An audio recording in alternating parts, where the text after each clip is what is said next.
Alright guys, so the beginning of this video is going to be a spoiler-free discussion of Daredevil Born Again Season 1. I've seen the whole thing now. And then I will go into a spoilery discussion of the season finale. So, overall, this first season is definitely a mixed bag. If you don't know, there was like an original version of the show, and there's like an old creative team that was developing what was supposed to be like an 18 episode season, which was like crazy at the time because it's like nowadays, seasons of TV are like 10 episodes max. And like midway through production of that season, they realized that it just wasn't working. I mean, it was even to the extent that like Karen and Foggy weren't going to be in it. There was going to be like another actress playing Vanessa, and they were going to like de-canonize the Netflix show. So it wasn't even going to be connected to the Netflix show, but Charlie Cox and Vincent D'Onofrio were going to come back, and they were kind of like making this show that now takes place within the MCU proper. And I guess they just realized that it wasn't going to work, and so they scrapped production on whatever that original vision was. They kicked out the old writers and the old showrunner, and then they brought on like a brand new creative team, and you can definitely feel that in this new show, because I would say there are like 3 episodes in the season that are clearly directed and show ran like completely by the new creative team. And I will say those 3 episodes are really good. It's like they're well directed, they're well edited, the writing is really solid, the action is really solid, it's just obvious. The problem is that you have like 6 other episodes that are like, okay. Well, I mean, I don't know, like I like them. Like they're not bad, but it's just this really weird disconnect between like really, really good television with the 3 episodes that are clearly like made by the new creative team, and then you have these weird other 6 episodes that are like edited down versions of what I assume they shot of the original show. I mean, there probably is like new stuff that was shot interspersed within that. I do think there are some action sequences, especially with like Muse, that are actually really good, and I think was shot by the new creative team. So it's interesting. And what I will say about those 6 episodes is that, for me, I do think that like Charlie Cox's Daredevil is just like kind of like pizza, where it's like even bad Charlie Cox Daredevil is still pretty good. It's also kind of like how I feel about like Batman Arkham Origins in a sense, where it's like, yeah, is that like the best Batman Arkham game? Not really, but like still pretty good. So I enjoyed Daredevil Born Again all throughout. I enjoyed watching it, but it was definitely just like a kind of a jarring experience. And I totally understand where the naysayers are coming from, where they're just like, yeah, this show is weird. It's nowhere near as good as the Netflix show. But like I said, the new showrunners that they have on, the new creative team, are actually like, I do think they got a handle on Daredevil. I just think that they were left with a bunch of baggage from the original version of the series. And so what I will say is, come into Daredevil Born Again with low expectations, and I think you'll have a good time. But even though this first season isn't great, I actually have pretty high expectations for what this new creative team is going to be able to do with a season 2. Because I mean, the stuff that is obviously great in this season is great, right? Like Charlie Cox is great as Daredevil. Vincent D'Onofrio is great as Kingpin. John Bernthal, great as the Punisher. Like all those performances are great. I think where this season really falters for me is in the side characters, right? Like you had really rich side characters in the original Netflix show, like Karen and Foggy and, Ben Urich. Characters like Agent Nadim in the 3rd season. but the side characters in this new series are very lacking. Like, Matt has like a new love interest, and I like the actress playing her.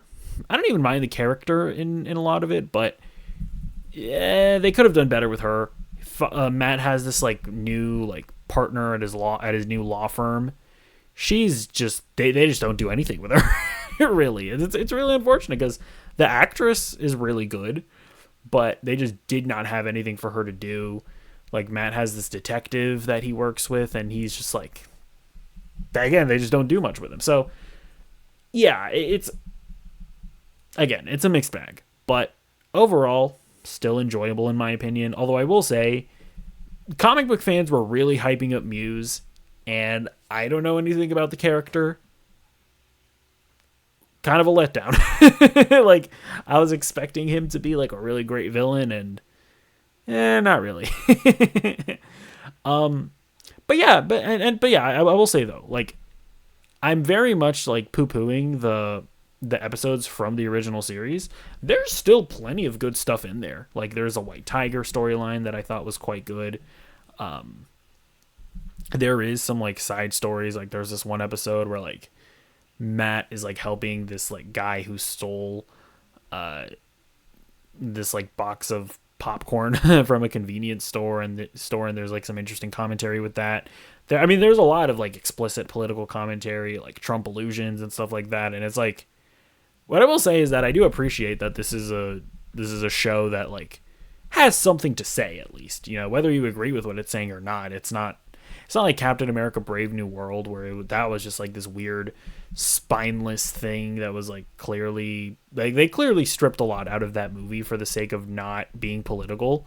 And it's one of those things where it's like, I get it, but also art that says nothing, I think, is going to be just as bad to people as maybe art that says something a little too much or a little too overtly. Like, at the end of the day, you have to make good art if you want people to care about about the Marvel universe. It's like, you can't just make vapid nonsense. And I think Daredevil Born Again actually does a decent job with that. So, anyways, yeah, check it out. I mean, look, if you like Daredevil, the Netflix show, I would still check this out. I do think it's worth watching, especially because I do think that season 2 is going to be something worthy of the Netflix series. And I mean, if you just go into it being like, if you go into it just expecting something that's not quite as good as a Netflix show, I do think you'll get enjoyment out of it. But yeah, actually, I will say this though. If you've never seen the Netflix series, this is very much a season 4. It's like, I guess you could go into it blind, but there's just like a lot of stuff that you're not really going to understand. So I will put that out there as well. And just, you should just watch the first 3 Netflix shows, because it's like the best thing that Marvel has ever done. It's just like an incredible series. But anyways, there's that. Let's get into a spoilery discussion of episode 9. So, I mean, yeah, right off the bat, a lot like episode 8, it's like, what? Good cinematography? I like that Bullseye has like a signature blue lighting, kind of like how they give Matt like signature red lighting, and Fisk like signature white lighting, I guess. Yeah, we get like this interesting scene with Vanessa. There's like a flashback scene of Vanessa hiring Bullseye. I quite like that Vanessa's like mob tactic is to be like motherly, where like Fisk is all about intimidation and Vanessa's kind of all about like emotional manipulation in some sense, which I think is kind of interesting. I like the scene where like Matt is just like freaking out Heather and Kirsten because, they obviously don't know that he's Daredevil. And he just kind of sounds like a schizophrenic with like conspiracy theories about Fisk. And I like that Heather's like, what are you talking about? He's the mayor, yada, yada, yada. Although I will say, this is kind of a criticism of the show. It's like, Kingpin is still Kingpin. It's like, everybody knows what he did. So it's like, I do think in some sense, like Heather being like, Matt, what are you talking about? Why are you just making these like accusations of Fisk? It's like, like, it is public knowledge everything that Kingpin has done, right? Like, why it is a little weird that, like, Heather is so dismissive of Matt when it's like, yeah, I don't know, that part of it actually is a little weird. But I mean, at the end of the day, like, I'm sure she is also just like kind of freaked out that, like, Matt even saved Kingpin in the first place, because it's like, how did the blind guy do that? I do wonder if that's a part of it as well, where she's like, she's just kind of like now distrustful of Matt, because I guess she probably feels like he's like obviously lying about stuff and has like a double life, although that wasn't clearly communicated also. So I don't know, we'll see where that develops in season 2. I feel like this scene was also a little ambiguous, but I think when Fisk is like, Vanessa, I know, I feel like he's saying here that he knows that Vanessa hired Bullseye to kill Foggy. Like, he knows about her scheme, which obviously, like, breaks the agreement that Fisk had with Matt and all that. But it's obvious this scene was obviously to show that, like, Fisk doesn't care. Like, he's not gonna, like, break up with Vanessa or anything, or even be mad at her. Like, it's interesting because I thought they were setting up maybe like a rift between Fisk and Vanessa, and like them going up against each other in some sense. But by the end of the season, it's like, no, they are very much united. They're very much still in love. Maybe because of Heather's therapy. This was an interesting scene where we see like the whatever political assistant lady just straight up betray the commissioner guy, obviously gets him killed. So that's not good. But yeah, I do like that she's clearly conflicted about her actions, and I think she's ultimately just terrified of Fisk, which makes sense. I don't necessarily think that this character is like completely just like career motivated. I will say one weird thing was when like Timu Wesley just like went out to try to kill Matt on his own. Like, well, bro, you really think you're just gonna prick Daredevil with a needle? You're just gonna do that? You're just gonna walk into his hotel room and do that? It's like, okay. I mean, obviously Matt like left before he even got there, but it's like I'm pretty sure even in his state, Matt would have like easily taken care of him. Although who knows? Maybe this guy is like a really good fighter. We've only seen him like shoot the guy that tried to kill Fisk. So who knows? Maybe he's like maybe he knows Taekwondo like Muse. We got this really cool team up with Daredevil and Punisher, and they're taking out all the cops, all the task force cops, and it's a really good action scene. Yeah, like these directors, I do think that they shoot action really well. I think they especially just do a good job of being creative with powers and abilities. Like they do a really good job utilizing like the what is it? What is it? Is it like a Billy Club? I think that's what it's called, where like Daredevil shoots it out and then whips it around. They do a really good job like utilizing Daredevil's like senses, where he's like throws things and punches like from people behind him and to the sides because he's blind and whatnot. And they also do a good job having like cool kills with the Punisher as well. So these guys do a really good job with action.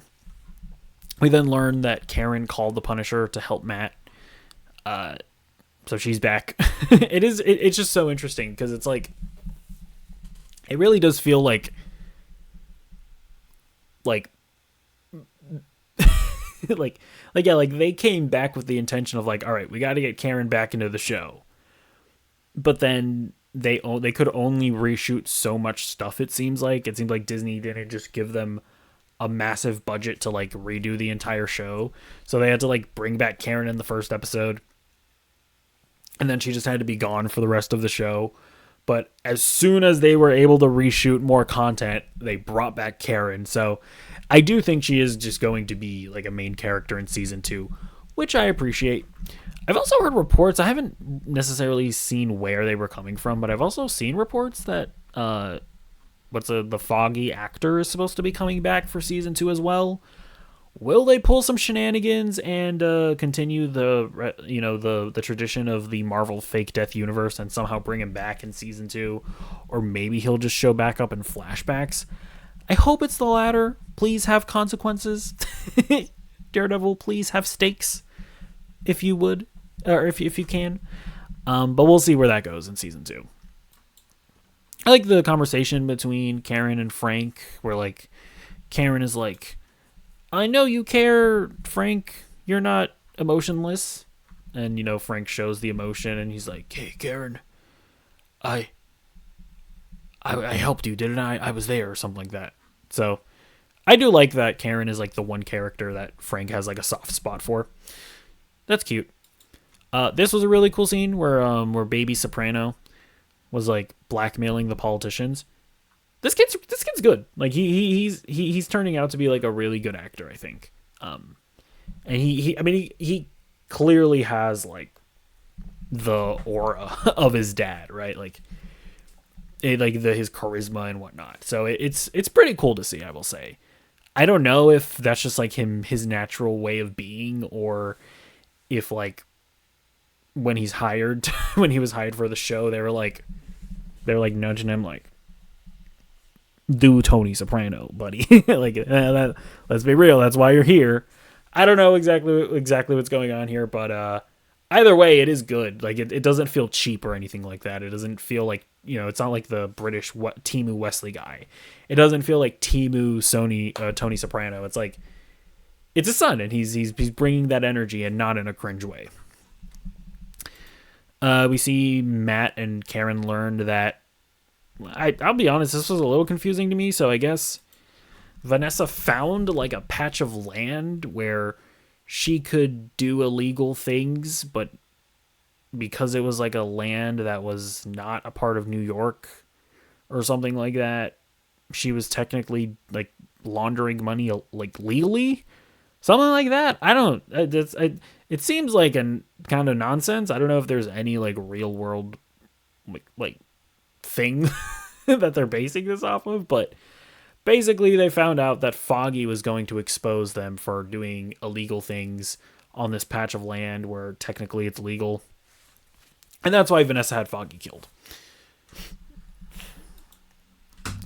We then see Frank get he got set up by the task force, where I guess I think that they sent out like a message to one another being like, we're going to be at this place. And I think they knew that Punisher would be listening.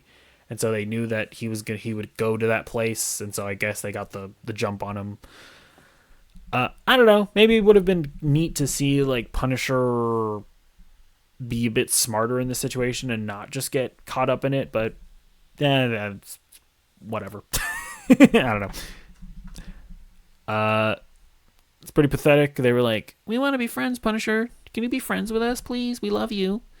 And he just like spit in their faces, which very Punisher thing to do. I do like that. I like that they're continuing or they're being consistent with the Punisher character, where it's like he would not be into this whatsoever.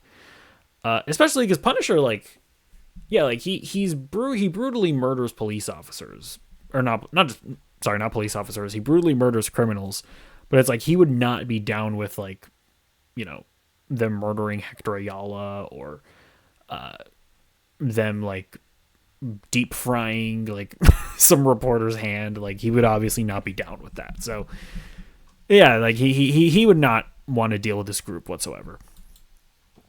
We see them like one up the car door head beating, where like Fisk, it seems like he's gonna do like an Omni-Man where he just like squishes a guy's skull, but I appreciate that they didn't jump the shark. Like Fisk isn't that strong, but like he is strong enough to like push his head in so much that it like really hurts, and then he like dislocates his jaw and like rips part of his face off, and it's a cool scene, and then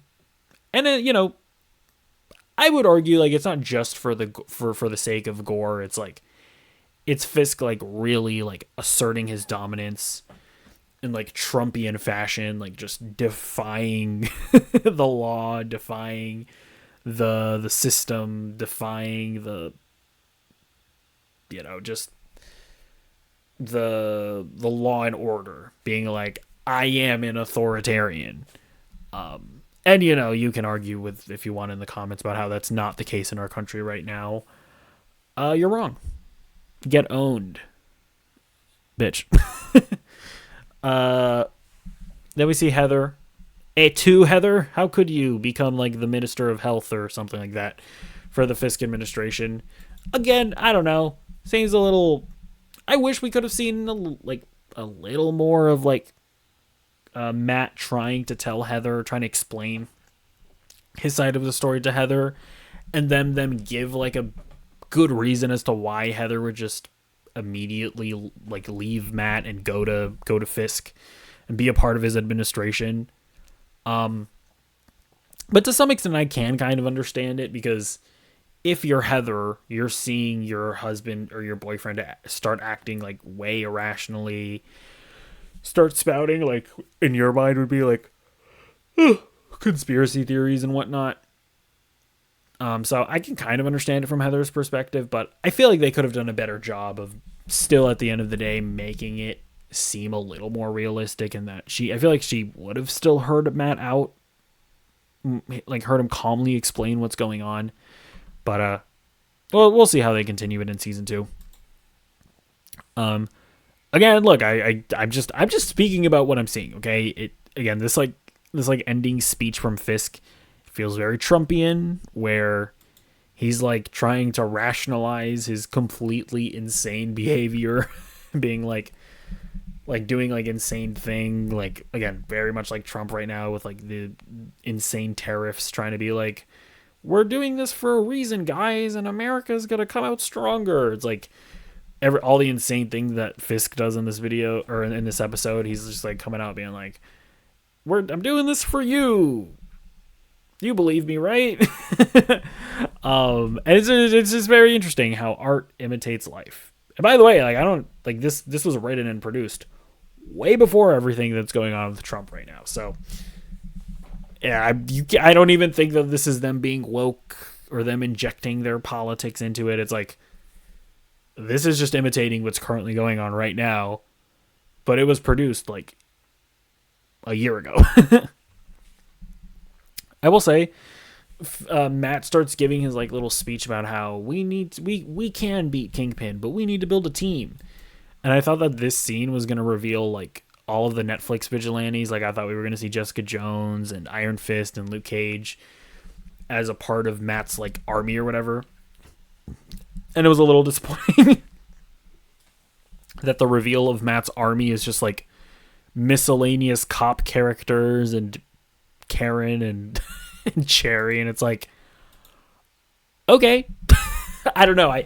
I feel like next season, if you're really gonna have a storyline of Wilson Fisk like going after vigilantes, I feel like you can't just have Daredevil and Punisher. It's like, you gotta bring in Jessica Jones and Iron Fist and Luke Cage. Logically, it's like Spider-Man would be a part of this, but obviously they're not going to be able to get Spider-Man. But you should at least get the Netflix heroes back, and I think they will. I mean, we'll see though. And again, just speaking of like this storyline not feeling as grand and epic as it could, it's like the only other vigilante that they show locked up in Fisk's prison is Swordmaster, and it's just like, yeah, I guess he was in Hawkeye. And I guess you have him here. Congratulations. Wow, what a cool character. Everybody loves Swordmaster. But yeah, we do have Punisher locked up here as well. And then they start showing us like what we can expect from season 2. In season 2, we're going to see Fisk and Vanessa united as like a Bonnie and Clyde sort of couple. Just residing over the city. We're going to get more of Timu Wesley. Hopefully they make him a more interesting character. We're going to get more of Baby Soprano. We're going to get more of this lady. So we'll see what happens with her. Maybe she'll... I assume next season she's going to like betray Fisk in some way. We're going to get more of BB Urich. Again, she was not particularly interesting this season, but I do think that the new creative team are hopefully going to have a better story to tell with her and Baby Soprano. I think they're going to make those characters more interesting than they were in the season. It seems like we're going to get more of her. I mean, it's pretty obvious that she's going to turn into White Tiger. Like, she's going to take the amulet. Again, I will just still say, like, she's very tiny. She seems like a baby in this season. But maybe it'll be like a Stranger Things situation where it's like one season they're babies and then the next season, because kids just age rapidly, maybe next season she's going to look like she's paying off a mortgage. And it won't be weird for her to suit up as White Tiger. But the little girl that we saw in this season, it would feel weird if she was like, I'm going to be the White Tiger now. Ay, ay, ay, ay. Hopefully she'll look a little older next season. And they obviously need vigilantes for their, like, vigilante army. We're going to get more of Heather, obviously, in the next season. We'll see what they do with her. Yeah, Kirsten, it looks like we're going to get more of her next season. Hopefully they give her things to do. She just didn't have anything to do this season. But we're going to get more Bullseye next season. He was pretty great. I mean, to be fair, he was only in episodes that were made by the new creative team. So, yeah, he was really good. But, yeah, Wilson Bethel is so good in this role, man. And, yeah, this, like, ending shot where it's, like, zooming in on Daredevil inside of Josie's bar was really sick shot. Matt's speech is, like, really solid, really good. And, yeah, he mentions that he's like, we're going to beat Fisk because we're a city without fear. Nudge, nudge, wink, wink. I believe City Without Fear is like a storyline of Daredevil in the comics, right? Okay, sorry, I did a little bit of a Google search. I don't think that there's a comic book storyline called City Without Fear, but Daredevil is often referred to as a man without fear. Who knows? I don't know. I'm not a comic book reader. But either way, it was a cool line. It was a really cool shot as well. And then we had a post-credit scene that was a little weird. It's like, well, I mean, obviously it's badass seeing Daredevil take this guy out, or not Daredevil, Punisher take this guy out and escape. But it's like, really, dude? You're going to shake his hand? I don't know. It seems like the guard was just a little too dumb, in my opinion.